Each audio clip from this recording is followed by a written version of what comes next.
মুক্তিযুদ্ধে মরহুম শেখ মুজিবুর রহমানের যে অবদান সেটিও স্বীকার করা হয়। মহান মুক্তিযুদ্ধের ইতিহাস বারবার বিকৃত হয়েছে, সংযোজন হয়েছে, নিজেদের মতো লেখা হয়েছে। এখানে আমাদের দলের পক্ষ থেকে কিন্তু যার যেটুকু অবদান সেটুকু কিন্তু স্বীকার করা হয়। মুক্তিযুদ্ধে মরহুম শেখ মুজিবুর রহমানের যে অবদান সেটিও স্বীকার করা হয়।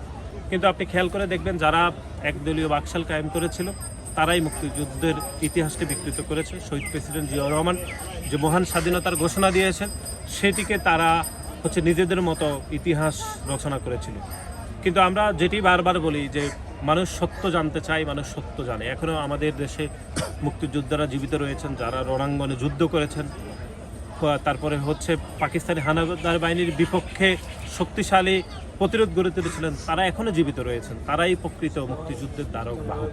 এখানে কারো মুখ থেকে শুনতে হবে না, তাদের মুখ থেকে আমরা প্রকৃত ইতিহাস জানলেই সেটি সবচেয়ে বেশি অনস্বীকার্য হবে। সুতরাং আপনি হয়তো সাময়িক সময়ের জন্য কলমের খোঁচা দিয়ে শহীদ প্রেসিডেন্ট জিয়াউর রহমানের অবদানকে আপনি খাটো করতে পারবেন, কিন্তু মানুষের হৃদয়ের যে শহীদ প্রেসিডেন্ট জিয়াউর রহমানের যে নাম সেটি কখনো মুছে ফেলা যায়নি, ভবিষ্যতে মুছে ফেলা যাবে না। সুতরাং মুক্তিযুদ্ধের প্রকৃত ইতিহাস সেটি নতুন প্রজন্ম যেরকম জানে, একই সাথে আমরা যারা গত 2-3 দশকে বড় হয়েছে তারাও প্রকৃত ইতিহাস জানি।